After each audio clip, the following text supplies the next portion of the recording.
Before I knew it, time had slipped away, and the sunset was already painting the sky with hues of orange and pink. I called out to my daughter, telling her it was time to leave the sea. A wave of unease washed over me as I noticed my husband Bill and my mother-in-law Lily's luggage was missing. Just then, the roar of a boat's engine filled the air. My heart sank when I saw Bill on the boat, heading away with a determined speed, leaving my daughter and me stranded on the shore. "Hey, why are you leaving us behind?" I shouted in panic, swimming frantically after the boat. Despite its small size, I couldn't catch up. The risk of injury if I tried to reach it was too high. "It's not like we're blood relatives," I heard Bill say from the boat, his voice cold and indifferent. My shock grew as Lily looked back at me with a mocking laugh, her eyes filled with amusement. Bill's disdainful glance cut through me, and as the boat moved further away, my daughter and I were left alone, our distress growing by the second. I am Lauren, a 32-year-old housewife, living with my husband Bill and our 7-year-old daughter Jessica. Jessica is dedicated to her studies, sports, and piano lessons, which she has been taking since she was 5. She's my pride and joy, and our life together is full of happiness. However, things with Bill have deteriorated. We met 10 years ago when I joined the company as a new employee, and Bill, who was 2 years my senior, became my trainer.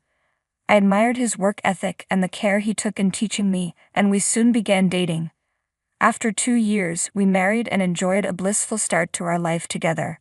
Bill was attentive and loving, and when Jessica was born, he cherished her like an angel. But when Jessica was around 2 years old, Bill's demeanor shifted drastically. He became distant, neglecting both me and our daughter. I was baffled and heartbroken by this sudden change. After a month of growing distance, I confronted Bill. "Why have you become so cold toward me and Jessica? Did I do something wrong? It's really hurting me." Bill's response was chillingly calm. "Because that child is not mine." "What?" I was stunned and confused. "Jessica is our child." "What are you talking about?" "She is definitely your daughter." I tried to explain my side, but Bill wouldn't listen. He insisted that Jessica didn't resemble me at all. "That's not true," I argued. "She's only 2 years old. As she grows, she'll likely start to look more like you." "No, you're wrong. I won't be fooled. She has green eyes. Her eyes are quite large, too." I was taken aback. "But I have green eyes too, so she has the same eye color as me." Bill seemed a bit unsettled by this, but his pride prevented him from accepting it. "You're probably trying to deceive me." "No, I'm not.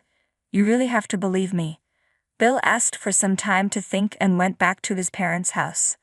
During his absence, doubt began to creep into my mind. I questioned whether we could truly build a family together, or if our marriage was even salvageable.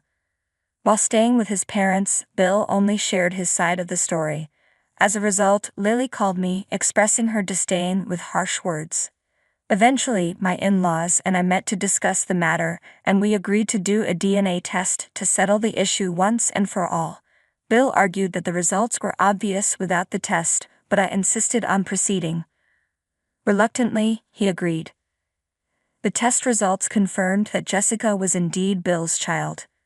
When Bill saw the results, he was stunned. "You've got to be kidding me." My father-in-law, Pete, stepped in and said, "The results are clear. Just admit it and apologize to Lauren." With Pete's firm intervention, Bill finally came to his senses. "Lauren, I'm sorry." Bill bowed his head and apologized, and though I was still hurt, I chose to forgive him for the moment. I knew that many people might have opted for a divorce after such an incident, but my situation was complicated. I had become a housewife after our marriage and wasn't earning enough to support myself, let alone take Jessica's father away from her at such a young age. Moreover, I had married Bill because I loved him deeply, and I didn't want to end our relationship without trying to work things out. In hindsight, I sometimes regret not choosing divorce at that time. Despite that, I continued our life together, though there was an underlying awkwardness between us. Slowly, we began to reconnect and talk more, making our relationship feel somewhat normal again. However, Bill struggled to bond with Jessica. Whenever I encouraged him to spend time with her, he would respond with, yeah, sure, and then awkwardly play with her for a bit before saying, I think mothers are better at this, and passing her back to me. As a result, Bill rarely played with Jessica as she grew up. When Jessica was about 5, her curiosity was boundless. She read voraciously and asked me countless questions about everything she encountered.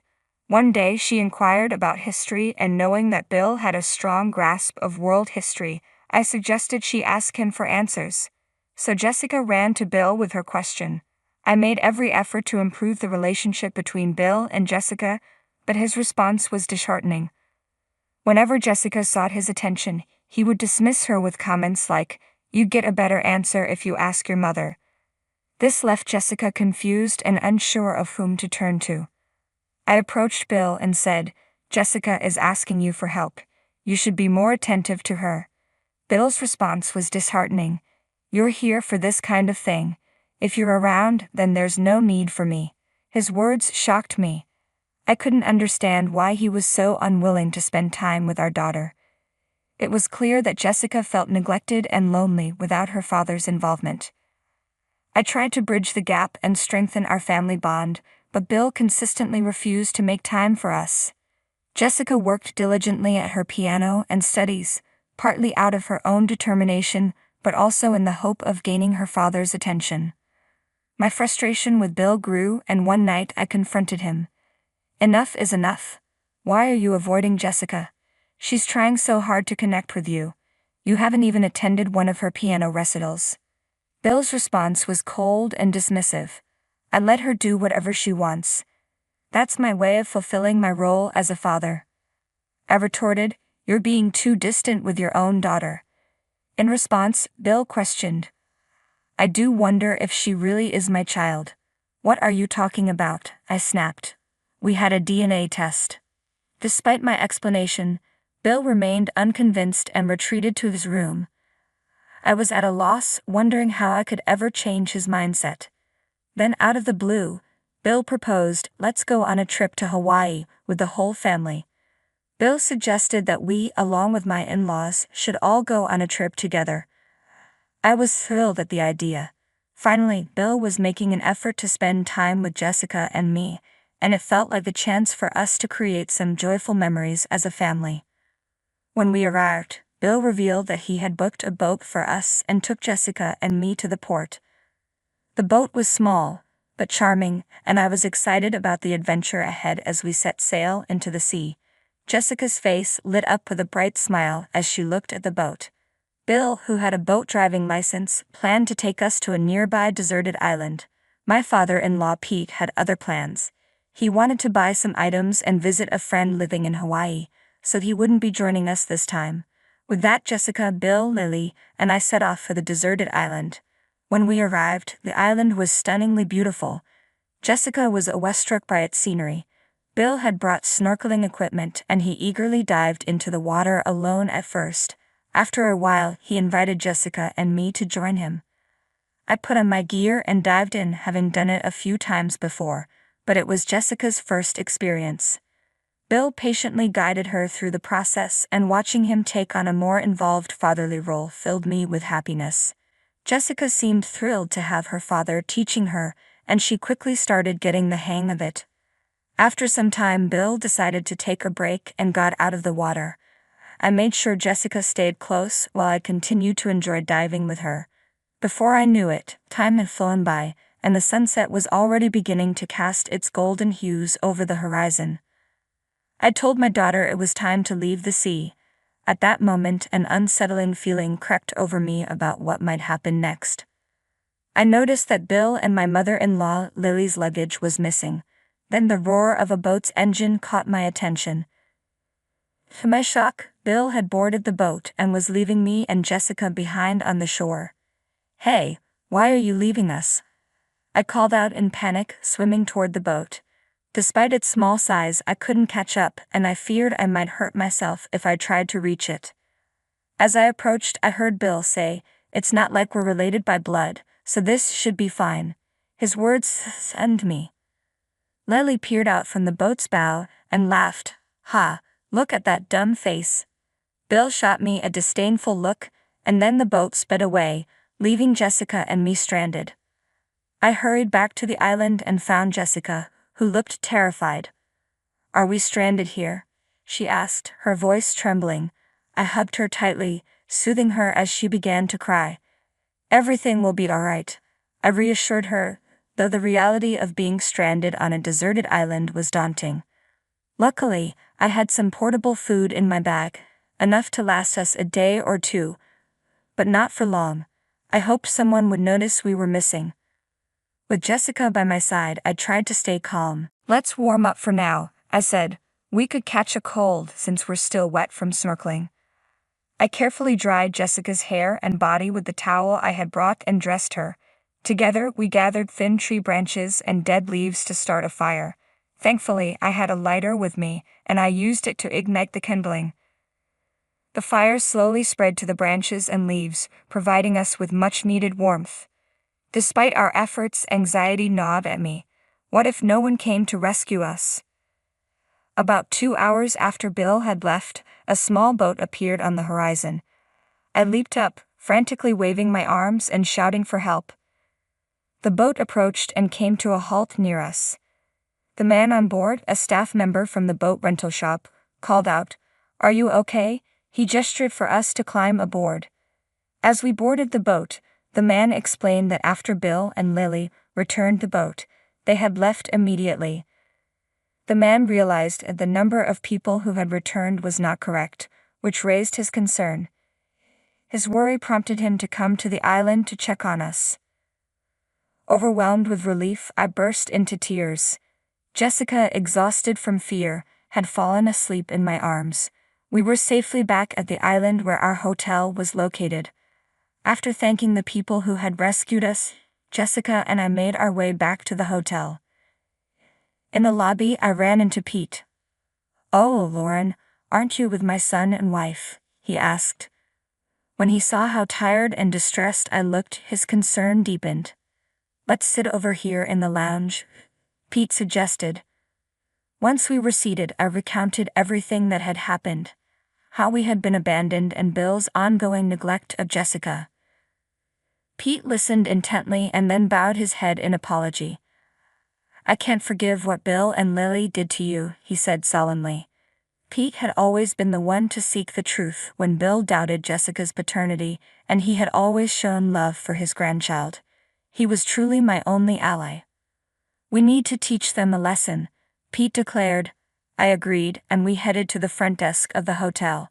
Fortunately, Bill and Lily had not yet returned to the hotel, likely because they were out dining. Since I had made the hotel reservation, I canceled our stay. This way, Bill and Lily would not be able to stay there. Pete planned to stay at his friend's place nearby and would wait for us at the hotel to inform us about it.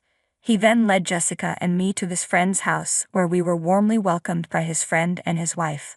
By then, Jessica had woken up and was enjoying a comforting home-cooked meal they had prepared. Just then, I received a call informing me that Bill and Lily had been detained by the police. They had caused a scene at the hotel's front desk over not being able to check in, aggressively protesting their reservation. The front desk had reported the incident, prompting the police to intervene. Bill and Lily likely protested because they didn't want to be held accountable, but refusing to cooperate with the police only made matters worse. They reached out to Pete and me for help, but we declined. I informed the police that they had abandoned Jessica and me on a deserted island. The boat staff, who had witnessed the situation, also provided statements as evidence. As a result, Bill and Lily faced criminal charges and found themselves in a dire situation. Bill, in a panic, scrambled to hire a lawyer and was hit with a hefty bail, losing thousands of dollars overnight. They spent several days in jail before being released on bail, both physically and emotionally drained. It felt satisfying to see them face consequences, especially since, without the boat staff's timely intervention, Jessica and I could have suffered much more. Jessica and I returned home before the others, packed our belongings, and moved back to my parents' house. Bill arrived shortly after with divorce papers, through my lawyer, demanding alimony for the emotional distress he had caused. Through my lawyer, I asked him why he had been so neglectful towards his daughter. Bill explained that he had lost all affection for Jessica once he doubted her paternity, despite the DNA test confirming she was his. This revelation was shocking and heartbreaking. I regretted not separating Jessica from such a terrible father sooner. After the divorce, Bill was left with alimony and child support payments, plunging him into debt. I reported his behavior to my former boss, which led to this disgrace spreading throughout his company. Bill's reputation took a severe hit, and the stress of his situation, combined with his debt, has been overwhelming. Pete, deeply affected by the incident, divorced Lily. Stripped of her source of income and jobless, Lily found herself living in a rundown apartment, struggling with a part-time job. She sought help from Bill, but he refused, citing his own financial troubles. Meanwhile, I secured a new job, rented a small apartment for Jessica and me, and began rebuilding our lives. Jessica no longer sees Bill as her father and showers me with affection. She practices piano diligently and tells me, "I'm going to win the next competition for you, Mommy." I'm committed to supporting Jessica in pursuing her passions with all my strength. Leaving us on a deserted island was a criminal act, and while I believe Bill and Lily deserved their consequences, I'm grateful that Pete proved to be a decent man. Thank you for watching until the end. Please subscribe to our channel, and we'll see you in our next video.